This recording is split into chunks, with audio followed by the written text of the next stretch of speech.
and today we bring you an updated story about a community hospital and its development of a new leadership program. Tonya Myers, our field reporter, encountered this remarkable story 1 year ago. Complacent Memorial Hospital identified a need for future nurse leaders. This need focused internally, specifically targeting nurse managers due to the aging population of the workforce.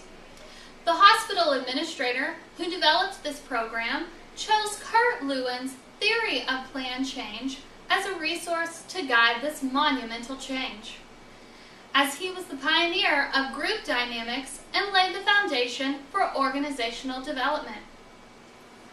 Lewin's work, though completed in the early 20th century, is still supported today by many scholars.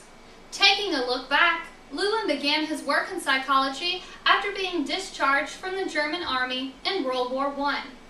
It was then that he began working with two of the most influential people in his life, Max Wertheimer and Wolfgang Kohler, both founders of Gestalt psychology. Gestalt psychology looks at the whole rather than focusing on individual parts. Similar to the expression by Aristotle, the whole is greater than the sum of its parts. Lewin used Gestalt psychology as a foundation for developing his field theory studies that began in the 1920s. His main purpose was to evaluate individual behavior. Lewin continued his studies in Germany, but as Nazism grew, he, Wertheimer, and Kohler fled to the United States. It was then that Lewin's objectives changed from that of his laboratory-based colleagues, and he focused on the need to understand the human behavior of change, later focusing on changing of group behavior. This led to an abundant number of social group experiments, and during World War II, Lewin concentrated on phenomenal research in group dynamics and change programs. Before his death in 1947, he documented selected papers on the creation of permanent changes, and in these, he wrote of a three-step process of change.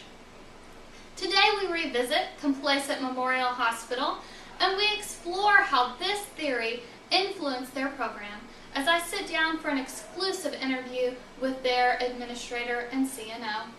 But first, we turn to Tonya for concepts of review of Kurt Lewin's theory of plan change.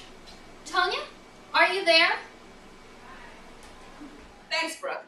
It is well known that change is often difficult and not always guaranteed to last. Kurt Lewin postulated that permanent and effective change had to be planned. He believed that in order to change the perceptions of an individual, you needed to change the perceptions of the group to which that individual belonged. Lewin believed that a field or environment is always in a state of quasi-equilibrium, balance between the forces for change and the forces against change. The first step in Kurt Lewin's theory of plan change is called unfreezing. In this step, the need for change is identified, as well as the driving forces that promote change and the restraining forces that resist change. In the second step, which he called moving, the driving forces overcome the restraining forces and move the field or environment to the desired change. The final step, which is called freezing, occurs when the change to the field or the environment becomes permanent. Here, Theory 1's use has learned that Complacent Hospital, a small 200-bed community hospital in anywhere in Kentucky, has successfully implemented Lewin's theory of plan change. It all started 1 year ago when the hospital leaders recognized that the hospital would be facing a shortage of nurse managers due to the retirement of the current managers within the next 10 to 15 years. This realization created an urgency to change the current status quo and create a culture that would promote the internal development of nursing leaders. In keeping with Leuven's theory of planned change, hospital leadership, including the stakeholders, first identified the driving forces for the desired change. These included the imminent retirement of the nurse managers, as well as the higher cost of recruiting from outside the hospital and the increased competition from larger hospitals. Complacent Hospital CNO Anita Change then held town hall meetings with the staff nurses to make them aware of the hospital's future management needs. The meetings also helped to identify some of the restraining forces against the change. During the meeting, nurse leaderships identified two dominant restraining forces. First, there was lack of motivation on the part of staff nurses to take on the increased responsibilities associated with nurse management roles. Second, there was concern on the part of staff nurses that the salaries offered to nurse managers here at Complacent Hospital was not as competitive as those salaries offered by larger hospitals. The third restraining force was identified later on, and it actually came from non-nursing departments. These departments felt that all the effort to develop leaders was only focused on the nursing departments. They felt their departments were being neglected in the process of developing leaders. Once the driving and restraining forces have been successfully identified, the hospital leadership recognized that the next step in Leuven's theory of planned change would be to unfreeze the status quo and by strengthening driving forces and reducing the restraining forces. In order to strengthen the driving forces, the hospital leadership appointed a team of collaborators. The job of these collaborators was to communicate the urgent need for the leadership development program. These collaborators were also responsible for emphasizing the benefits of recruiting from within the hospital, which included reduced costs and increased loyalty. The administrators then took several steps to reduce the restraining forces. First, they put support structures in place for nursing managers in order to help them reduce their workload. Second, they reassured the non-nursing departments that although the leadership development program was being piloted in the nursing department, that the program would soon be implemented in their departments as well. Third, nurse leaders began discussion with the Human Resources Department to work on increasing the salaries of nurse managers to make them more competitive with larger hospitals. Over time, Complacent Hospital has been successful in unfreezing the status quo and has moved from a hospital with no thought of leadership development to a hospital environment where leadership development is strongly emphasized. 1 year later, the Nursing Leadership Development Program has successfully enrolled 15 nurses.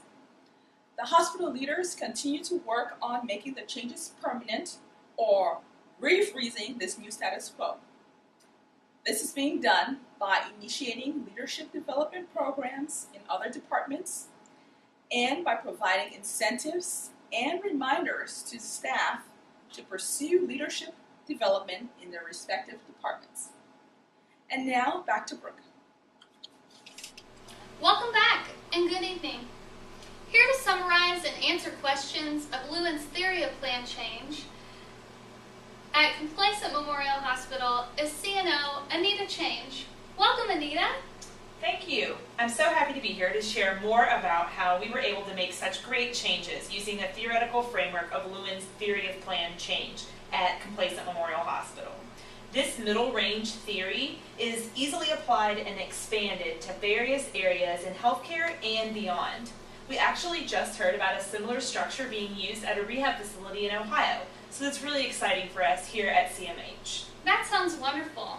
So can you tell us why you chose this theoretical framework for your particular change?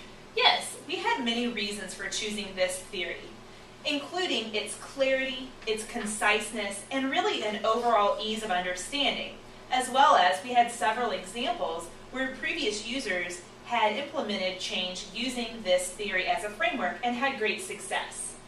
A clear description of the concepts include a three-phase model of planned change and driving forces overcoming restraining forces. We were able to just show that part to stakeholders in town hall meetings, and from there showed them a framework we would use as a guide. And this figure that we have here is what we actually showed our end users. So this is a wonderful figure that you've created here, and I can see that we're looking at the three phases of change and the attitudes that must occur before the new change is set. Yes, we have here up in the corner an example of how equilibrium is really a constant cycle and a goal that we're trying to achieve. And then I've brought out the three-step model I talked about, and we'll go through each one of those steps. And the first one, the unfreezing, really starts with identifying the problem. And our problem was that we weren't going to have frontline nurse leaders in the very near future. We used this opportunity to hold meetings and analyze our group. Really, how were they feeling about this, and if they were even aware of our problem. Then we identified forces, and by doing that, we could really tell how we were going to be able to implement a new program. So from the unfreezing, really unsettling our current equilibrium, we started in the movement phase. And here, those driving forces began to overcome the restraining forces.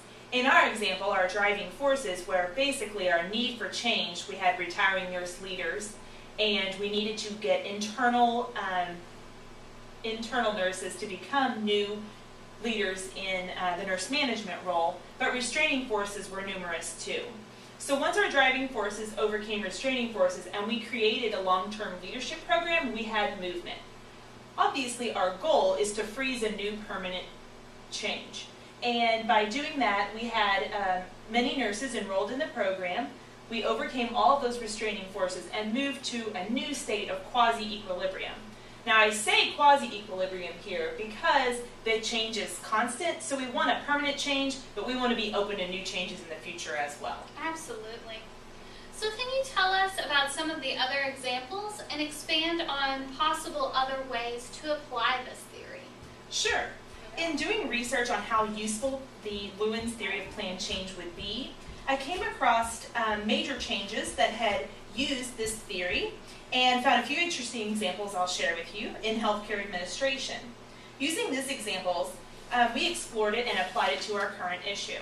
In 2010, there was a group of nurse administrators at a private liberal arts professional studies college that needed to develop a future state for their School of Nursing Administration structure.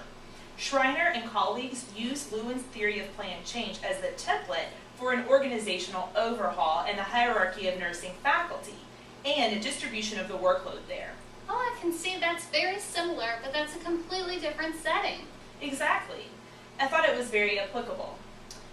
Another example is the use of theory in nursing practice to ensure safer patient care with a new standardized checklist. In 2009 at Mission Hospital in California, they introduced an effort to reduce potential patient care errors, and the hospital's quality council used this model to institute a practice change and change the standard of care regarding communication from an SBAR format to an SBAP format. You can see the theory of planned change was applicable to this hospital's organization as well. So it was a simple choice because of how appropriate it was to our needs here at CMH. Absolutely. So if other organizations wanted to use this framework, what would some precautions or some criticisms be that they should consider before making a decision? Well, there are a few criticisms of Lewin's theory of planned change. Most of those come from the fact that this idea that it's a top-down approach. So it's an autocratic and authority-driven. From the end users, it seems like something that's being pushed on them. Yes, and nobody likes that. No. So our process, when we used our process, we chose to focus on the desired future state and create a long-term leadership program that would help grow our leaders from our internal force. Another criticism is that using and implementing a framework like this in an organization requires a lot of time. It does seem like this would be a very lengthy process. Well, critics of Lewin's theory of plan change in practice say that most often that people cannot afford the luxury of the numerous steps in this process, and fortunately, with a change such as this and growing new internal forces and internal leaders, we were able to apply the necessary steps over time, and we're not rushed into this decision. And you can see we've already made progress and improved the culture here. Well, your purpose for choosing this framework really helped your organization achieve a new level, and it really helped guide your process in beginning a change. So this was all very interesting and very helpful, and we thank you so much for your time today and the work that you did. Thank you. I really appreciate it, and I hope that this will inspire others to use this theoretical framework to make change in their organization as well. Absolutely. Thank you again. In the words of Kurt Lewin, there is nothing so practical as a good theory. That's all for tonight, and thank you for joining us. I'm Brooke Vaughn. Join us next time when we discuss more useful theories in practice.